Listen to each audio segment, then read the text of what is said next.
Asal-muasal Syekh Siti Jenar sebenarnya tidak jelas. Apakah berasal dari Persia atau asli dari Pulau Jawa? Namun, ajarannya cukup memberi pengaruh besar kepada masyarakat di Indonesia hingga sekarang, terutama di Pulau Jawa.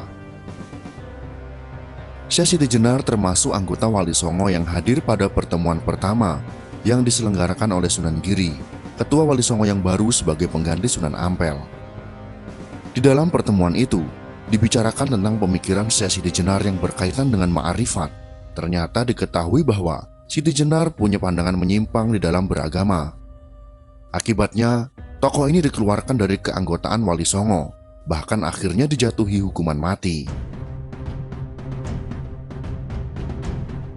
Hukuman ditetapkan setelah Sultan Demak dan Wali Songo memberikan peringatan berkali-kali tentang ajarannya yang merusak akidah umat Islam, yang baru saja dengan susah payah ditegakkan oleh Maulana Malik Ibrahim di Jawa pada tahun 1404 Masehi.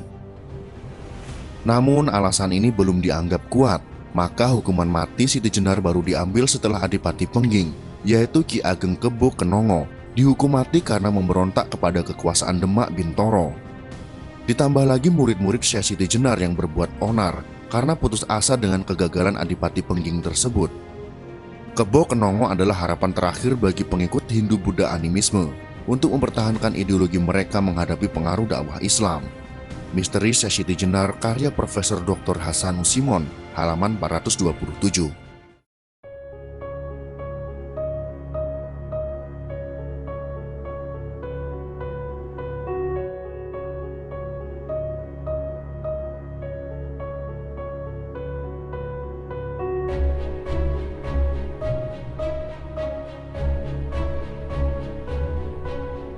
Sikap frustasi para murid Syekh Siti Jenar dimanifestasikan ke dalam bentuk ajaran Syekh Siti Jenar yang aneh.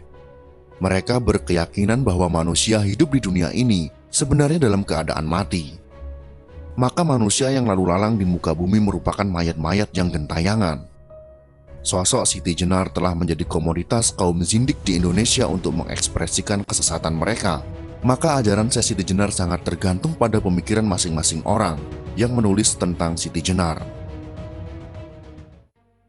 Kita ambil contoh, Ahmad Chojim dalam bukunya Syekh Siti Jenar menggambarkan Syekh Siti Jenar sebagai sosok liberal yang tidak percaya terhadap agama dan kitab suci.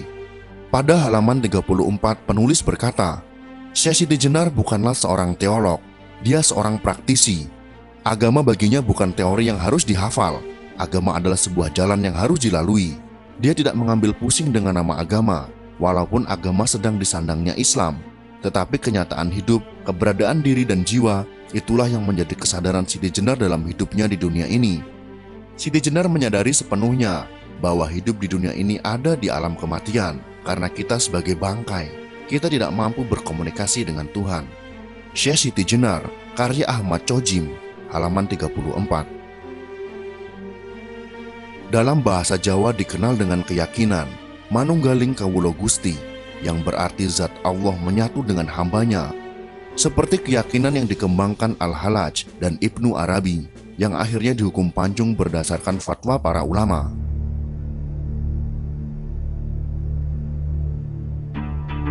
Ajaran Syekh Siti Jenar memang sangat kental dengan nuansa tasawuf Widatul Wujud atau Manunggaling Kawula Gusti, Widatul Adyan atau penyatuan agama-agama, dan kebatinan kejawen, serta sangat kental dengan ajaran zindik.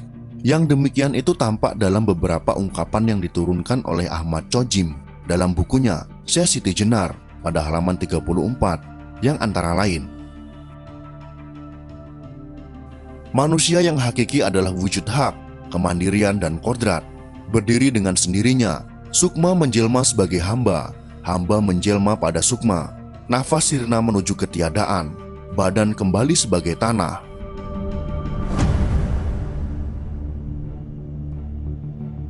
Adanya Allah karena zikir. Zikir membuat lenyap zat, sifat, asma dan af'al yang maha tahu. Digulung menjadi anataya dan rasa dalam diri. Dia itu saya. Timbul pikiran menjadi zat yang mulia.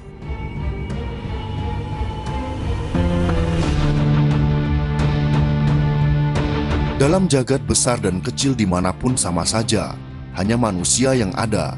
Ki Pengging berani menghirkan tekad bahwa Allah yang dirasakan dalam zikir itu semu, keberadaan palsu, keberadaan semacam ini karena nama.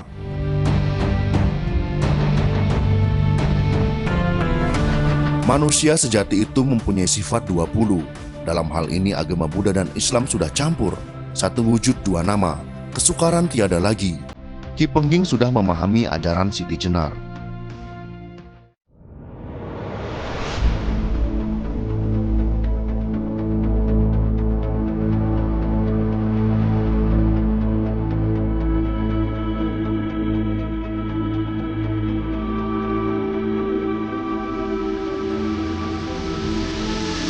Ajaran Siti Jenar menolak semua ajaran agama yang berbau Arab. Ajaran tersebut tidak menganggap kitab suci sebagai sumber ilmu agama dan menghina segala bentuk ibadah praktis. Seperti yang ditegaskan Munir Mulkan dalam bukunya Ajaran dan Jalan Kematian Syekh Siti Jenar.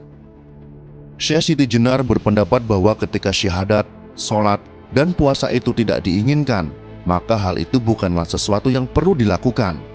Demikian pula halnya dengan zakat dan haji, semuanya dipandang sebagai omong kosong, sebagai kedurjanaan budi dan penipuan terhadap sesama manusia.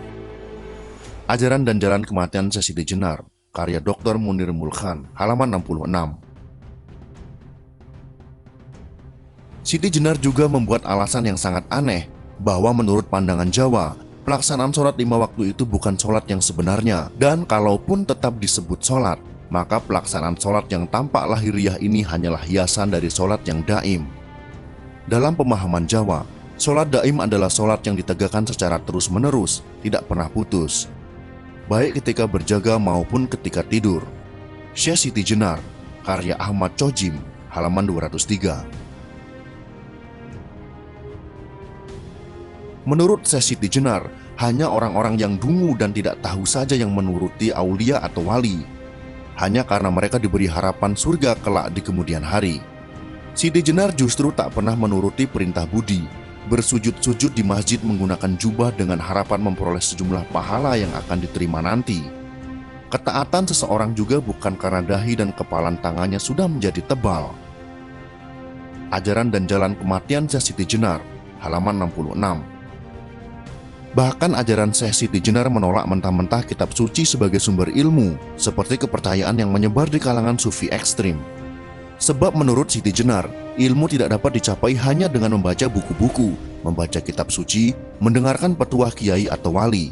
Orang yang berilmu berarti mampu mengetahui kehanan, kenyataan yang bebas, dan panca indera mampu melihat tanpa mata, mendengar tanpa telinga, membau tanpa hidung, merasa tanpa meraba, dan menikmati tanpa mengecap.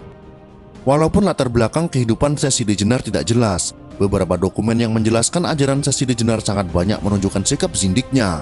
Di samping dengan zikir ojrat ripangi dan mantra-mantra lebe lontang yang menimbulkan kesesatan, dia pernah menyuruh membakar masjid dan mengingkari syariat Islam.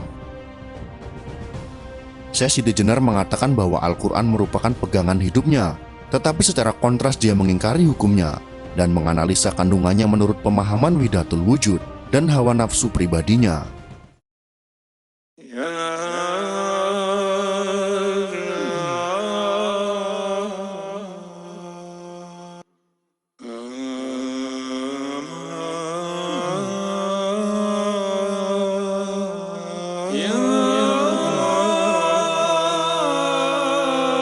Warna Islam pedalaman yang sangat kuat corak budaya Jawanya, hasil dakwah Sunan Kalijogo, yang berbeda dengan warna Islam di daerah pesisir, murni dimanfaatkan kaum zindik untuk merusak Islam. Mereka berpura-pura masuk Islam, namun banyak ajaran agama yang diselewengkan, dan mereka terpecah menjadi 3 kelompok. Kelompok pertama yaitu kelompok yang tidak menerima Islam secara kafah, karena menurut mereka agama lama juga tidak kalah baiknya. Bahkan sebagian mereka membesar-besarkan peranan Sunan Kalijogo adalah guru mistik terbesar yang pernah ada di Jawa dan sebagai tokoh dalam perkembangan Islam di Indonesia khususnya Jawa. Kelompok ini tidak ragu menggunakan doa berbahasa Jawa seperti yang dicontohkan Sunan Kalijogo dengan mantra betuah dan kidung rumekso ingweo yang sangat memikat hati. Dari sinilah tumbuhnya aliran kebatinan atau kejawen yang kemudian menjamur sejak akhir abad ke-19. Kelompok kedua adalah kelompok yang tidak mau menerima Islam, tetapi tidak berani menentang secara terang-terangan, lalu bersikap zindik. Kelompok kedua ini masih melanjutkan upaya seperti yang dilakukan Syekh Siti Jenar pada masa hidupnya. Namun sepanjang abad ke-17, mereka belum berani berbuat seperti gurunya karena khawatir akan mengalami nasib yang sama. Karena pemerintah Islam Mataram masih sangat kuat. Kelompok ketiga adalah kelompok yang tetap tidak mau menerima Islam dan tetap bertahan dengan agama apa saja selain Islam. Misteri Syekh Siti Jenar, karya Profesor Dr. Hasanus Simon, halaman 427 sampai dengan halaman 428.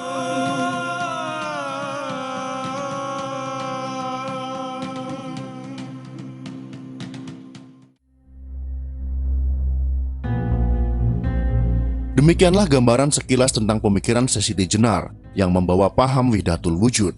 Maka sungguh sangat mengherankan jika pada zaman sekarang pemikiran berbahaya tersebut dibela dan dibenarkan oleh sebagian orang. Itulah misteri ajaran sesat Syekh Siti Jenar versi pertama. Kami akan melanjutkan pada versi kedua tentang Syekh Siti Jenar dengan versi pandangan yang sangat berbeda dengan materi ini.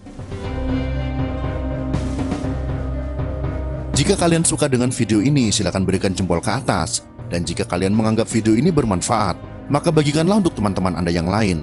Terima kasih sudah menonton.